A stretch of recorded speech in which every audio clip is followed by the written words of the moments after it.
Just tell me what it was like also collaborating with Blake. Oh, she's a creative force. She's a genius. She was involved in every aspect of this production, and everything she touched, she made better. I mean, it all started with a letter that Colleen received from you. Yeah. That message must have been so heartfelt. What do you think was the words that you used that really captivated her and made her want to give you over the movie rights? The controversy surrounding the film adaptation of Colleen Hoover's best-selling novel, It Ends With Us, has become one of the most talked about disputes in recent Hollywood memory, engulfing multiple prominent figures, namely actor-director Justin Baldoni, actress Blake Lively, and actor-producer Ryan Reynolds, in a sprawling legal drama. At the core of this saga lies a $400 million lawsuit initiated by Baldoni, who alleges a series of damaging actions by Lively and Reynolds, including defamation, alleged breach of contract, and purported efforts to undermine his creative authority over the film. What might have been a straightforward process of adapting a beloved novel for the big screen has instead evolved into a labyrinth of competing claims, high-stakes legal maneuvering, and intense media scrutiny. This all-inclusive account distills the existing reports and legal documents into a single narrative that preserves the essential timeline, includes relevant details from the public record, and explains how a simple book adaptation project turned into a spectacle involving some of Hollywood's biggest names. From the outset, the adaptation of It Ends With Us held considerable promise. The novel itself, written by Colleen Hoover and first published in 2016, quickly found a massive audience, thanks to its emotionally raw depiction of love, domestic abuse, heartbreak, and redemption.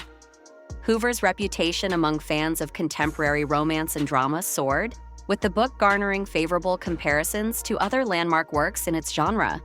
In a publishing landscape where many novels struggle to gain traction, It Ends With Us transcended niche appeal and flourished on bestseller lists, ultimately sparking the attention of Hollywood producers eager to translate its stirring narrative into a cinematic experience. Enter Justin Baldoni, whose profile had been on the rise since his portrayal of Raphael Solano in the television series Jane the Virgin.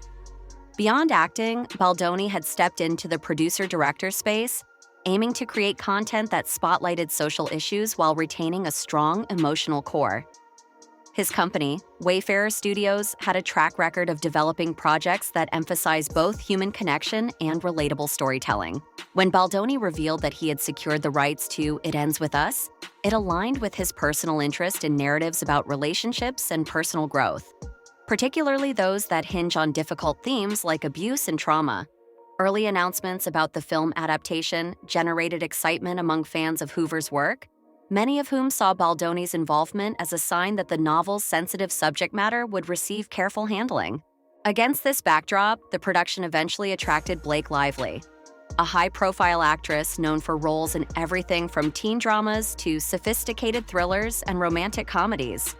The news that Lively would star as Lily Bloom, the central figure of the novel, an ambitious woman who escapes an abusive environment and strives to build a better future, sparked a wave of fan anticipation. Alongside Lively, Baldoni was poised to co-star in a supporting capacity and serve as the film's director, thereby uniting an on-screen presence with behind-the-camera leadership. While Ryan Reynolds was not an official producer or credited creative lead, his marriage to Lively and status as an industry heavyweight made him a figure with enough influence to shape discussions, whether directly or indirectly. From there, the public story takes a dramatic turn, propelled by leaks, rumors, and then official lawsuits. According to Baldoni's detailed legal filings, friction began even before shooting started in earnest. One of the earliest points of contention allegedly revolved around Lively's stance on the tone of the adaptation. While It Ends With Us is unequivocally a drama at heart, some sources claim Lively envisioned infusing moments of comedic levity, believing it might resonate better with mainstream audiences and perhaps align with her personal brand. Baldoni, on the other hand, stressed faithfulness to the book's raw emotional beats, especially the depiction of domestic abuse and its far-reaching consequences. The question of balancing comedic and dramatic elements in a story dealing with traumatic experiences set the stage for the more serious disagreements that followed. Wardrobe decisions emerged as one of the more unexpectedly contentious issues. According to Baldoni's lawsuit, Lively insisted that her character, Lily, should wear designer labels that reflect a lifestyle more akin to a wealthy socialite than an up-and-coming floral shop owner. The director contends that this choice clashed with Lily's financial reality in the novel. She is someone on the brink of establishing her own small business. I mean, she had a lot of requests. Yeah, I don't know if, again, I feel like there was some divine guidance there. I don't think it was the words. I think it was the intention and the why that I wanted to make the movie, and the heart that I try to put in everything that I do. And I think at the end of the day, that speaks maybe more than words do. Grappling with limited funds and facing the emotional toll of a past that weighs on her. Yet Lively allegedly wanted to don high-end shoes, extravagant coats, and other luxury items, even though, as Baldoni's legal team puts it, this visual approach undermined the emotional credibility of the character's circumstances. Some fans of the novel, who had grown attached to Lily's resourcefulness and modest lifestyle, voiced their confusion after paparazzi photos leaked, showing Lively on set in opulent ensembles. This online reaction, characterized by social media threads and viral tweets, echoed Baldoni's concerns, in his view confirming that Lively's style choices did not align with the spirit of the story. Baldoni's filings trace a steady buildup of tension in the subsequent weeks of pre-production and early production. He claims that Lively was only sporadically present for important script meetings and that her engagement with the underlying novel was superficial at best. The lawsuit specifically accuses her of never having read the entire text, alleging that she relied on secondhand summaries and quick internet searches to glean the main character's traits. While on press tours and in interviews, Lively told outlets that she felt deeply connected to Lily's journey, a statement that Baldoni's side argues was misleading, given her alleged lack of familiarity with the source material. Even more significant is the accusation that Lively declined opportunities to meet with domestic violence advocacy organizations that Wayfarer Studios had partnered with. Such consultations, from Baldoni's perspective, were designed to maintain accuracy and sensitivity in depicting Lily's experiences, yet Lively purportedly sidestepped them. As tensions deepened, a major incident arose: script rewrites involving a rooftop scene that became a microcosm of the broader power struggle. Allegedly, Lively took it upon herself to draft an alternative version of this scene, enlisting the creative help of a close friend. Described in the lawsuit as a mega celebrity, widely presumed to be Taylor Swift, although never officially named as a party. There are claims that Ryan Reynolds also participated, either as a moral supporter or an active contributor to the rewrites, effectively sidelining Baldoni's directorial authority. Baldoni's complaint states that he feared refusing these changes, since he worried that angering Lively, Reynolds, and their influential circle could have significant professional repercussions. For Baldoni, the entire affair exemplified how his own vision was being marginalized, culminating in a script that no longer resembled the one Hoover's novel had inspired. Matters escalated drastically when Lively launched her own lawsuit, accusing Baldoni of sexual harassment and retaliation. She contends that a hostile environment developed on set, exacerbated by what she views as Baldoni's micromanagement and refusal to accommodate her comfort levels. Lively's complaint also insists that Baldoni and his associates undertook a coordinated smear campaign to discredit her. These allegations, if proven in court, could deal a severe blow to Baldoni's career, as they strike at the heart of Hollywood's heightened awareness of misconduct and abuse of power in the post-Tara Me Too era. Baldoni categorically rejects the allegations, claiming that the real intent behind Lively's legal move was to strip him of his creative control, thereby enabling her and Reynolds to reshape or commandeer the project.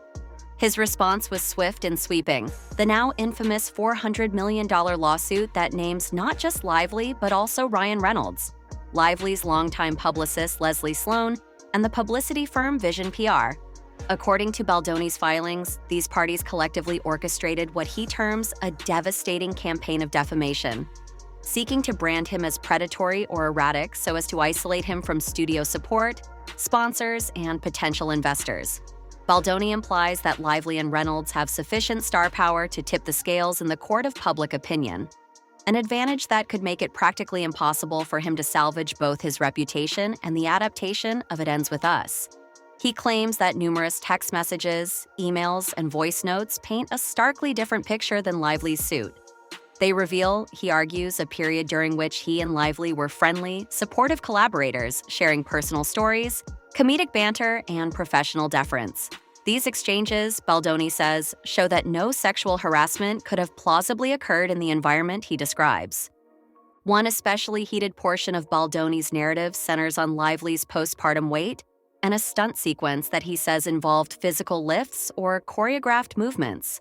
Baldoni insists that considerations regarding weight and range of motion were strictly logistical, given the need to ensure safety for both Lively and the stunt team. We do have It Starts With Us, so I'm hoping to see you back in the double duty role. I think there are better people for that one. Justin. I think Blake Lively's ready to direct. That's what I think. Ooh. So, yeah. Justin said he doesn't know if he'd be game to direct the next one, but perhaps Blake would. Is that something that you would entertain? Oh, absolutely. He recalls Lively once mentioning she felt self-conscious after her pregnancy. Baldoni subsequently contacted a trainer, apparently at Lively's suggestion, to figure out how stunts would be safely managed. When word of this reached Reynolds, Baldoni was summoned to the couple's New York residence for what Baldoni describes as a tense confrontation. Reynolds allegedly berated him in profane terms, interpreting Baldoni's references to weight and stunt safety as veiled criticism of Lively's postpartum body. Though Baldoni claims he tried to clarify the practicality behind his inquiry, the argument nonetheless intensified, deepening the personal rift. Afterward, the specific lift sequence was removed or heavily altered, fueling an internal debate over whether the scene ever truly existed. Lively allegedly denies that it was part of the script at all, a denial Baldoni's team calls a deliberate distortion meant to paint him as incompetent or dishonest. In the background of these disputes is Baldoni's assertion that he has already been fighting a multi-front war. He previously filed a $250 million lawsuit against the New York Times for defamation, though this preceding lawsuit's exact details remain unclear in the publicly circulated material, indicating that he perceives a broader pattern of media misrepresentation. The It Ends With Us fiasco, though, dwarfs any earlier conflicts in scale and potential career consequences. Baldoni claims that in the wake of Lively's allegations, sponsors and backers grew skittish, concerned about negative press and the risk of hitching their brands to a project mired in accusations of abuse and improper conduct. Lively's lawsuit thus represents, in Baldoni's view, a devastating blow that not only endangers his professional future, but also threatens the viability of the entire film. Accordingly, Baldoni's countersuit goes for high-dollar damages, around $400 million, reflecting what he believes is the scale of the harm inflicted upon him, and a sum likely tied to potential revenue streams from upcoming film releases and ancillary deals lost due to the tarnished production environment. So, where does Ryan Reynolds fit into this picture, beyond being Lively's husband? Although not credited as a producer or director, Reynolds is rumored to have exerted behind-the-scenes clout. According to the complaint, Reynolds occasionally offered creative feedback, some of which Baldoni says was unwelcome or disruptive. There are references to rewritten scripts and last-minute edits that Reynolds allegedly pushed, either from personal preference or as an act of solidarity with Lively. Baldoni implies that Reynolds' ability to influence other industry players, combined with Lively's star power, created an environment in which Baldoni felt compelled to acquiesce. The lawsuit also notes that Reynolds joined Lively's publicist in coordinating messaging to the press, culminating in coverage that predominantly advanced Lively's perspective while painting Baldoni as difficult and later as an alleged harasser. The timeline of legal salvos underscores the depth of the acrimony. After Lively's accusations of sexual harassment went public, Baldoni's own lawsuit soon followed, upping the stakes dramatically by naming Reynolds and others. Given Hollywood's legal machinery, depositions, motion hearings, and pre-trial discovery can turn into months or even years-long proceedings. Observers anticipate a deluge of textual evidence, everything from personal text threads to behind-the-scenes emails that will either substantiate or discredit key parts of each side's story. If the suits progress toward a trial, it could become a spectacle unparalleled in recent industry memory, unmasking not just the behind-the-scenes drama, but also the broader pressures artists face when attempting to adapt a work that deals with deeply personal themes. Meanwhile, fans of It Ends With Us observe the chaos from the sidelines. When you have somebody as beloved and as recognizable as Blake, the only way it can really work is if you have somebody that resembles her. So we did a TikTok search. We looked through thousands of women and tapes, and we had lookalikes submit who had never acted before. left wondering if the film will ever see the light of day. The potential for legal settlements or a pivot to a different creative team cannot be discounted. Some speculate that Lively and Reynolds might end up producing their own version, should Baldoni's hold on the material weaken. Others predict that the project will stall entirely, at least until the lawsuits are resolved. Colleen Hoover herself has not made public statements in these lawsuits, but many who love her work express concern that the novel's message, an urgent and heartfelt portrayal of domestic abuse and personal healing, has been overshadowed by what feels like an increasingly bitter war of egos. Studio insiders likewise keep a keen eye on developments, as the outcome might set new precedents for how creative disagreements, and particularly harassment and defamation claims, unfold under the intense glare of social media and 24/7 entertainment news coverage. Critics of both parties question why such fundamental disagreements on tone, script, wardrobe, and collaboration were not resolved through contractual language and standard Hollywood mediation channels. The cynics among them suggest that perhaps this conflict was destined to spiral once major stars with potent brand identities came into the mix. Some entertainment lawyers predict that if the lawsuits are not settled quietly out of court, they could become a public show trial for Hollywood's tension between creative freedom and celebrity leverage. This tension is especially pronounced when an adaptation deals with topics like domestic abuse. And then I found Isabella. Our wonderful casting director sent me her tape, and I watched it, and I remember asking, did she put that mole there in that place? And if you look at her at the right angle, it's a spitting image, more than just the resemblance. Which require delicacy and unity of purpose among the cast and crew. At this stage, no definitive resolution is in sight. Lively's team continues to stand behind her allegations, claiming she experienced real harm and that Baldoni's portrayal of events is a deliberate effort to obscure his own wrongdoing. Reynolds, while not offering any official statement in these records, surfaces in repeated anecdotes, especially the confrontation over postpartum weight, that depict him as fiercely protective of his spouse, unwilling to tolerate anything that even vaguely hints at body shaming. On the opposite side, Baldoni categorically denies the harassment allegations, labeling them a convenient strategy to gain control of a valuable property. His lawsuit appears designed not only to defend himself against Lively's claims, but also to deliver a forceful statement that he will not cede the adaptation of It Ends With Us without a fight. Legal experts highlight that defamation suits in the entertainment industry often hinge on the question of intent. Did Lively, Reynolds, and their publicists deliberately manufacture false narratives to tarnish Baldoni's reputation? Or were they reporting their subjective experiences? And if such falsehoods can be demonstrated, to what extent did they damage Baldoni's career? The eye-popping figure of $400 million speaks to the potential scope of lost contracts, endorsements, and future directing or producing opportunities that might have slipped away due to negative headlines. Yet, defamation cases are notoriously challenging to prove, particularly when the plaintiffs are public figures required to meet a higher legal standard of showing actual malice. Add sexual harassment allegations into the mix, and the complexity compounds further, as the courts must evaluate not only whether the harassment did or did not occur, but also whether claims about it were knowingly or recklessly untrue. All in all, the entire ordeal has not only transformed a once promising cinematic adaptation into a perpetual headline, but also raised deeper questions about collaboration in Hollywood. When big personalities collide on a project that grapples with serious subject matter, the need for mutual trust, clear communication, and shared goals becomes paramount. Instead, the partnership between Baldoni and Lively, backed by the formidable star power of Ryan Reynolds, devolved into a saga of legal threats, public allegations, and behind-the-scenes tension. Observers speculate that, regardless of how the lawsuits conclude, the emotional and professional toll on all participants will be substantial. Public interest remains high, not just among fans of the novel or admirers of the stars, but also among industry professionals who see in this case a cautionary tale about how quickly a major production can collapse under the weight of conflicting personalities and legal crossfire.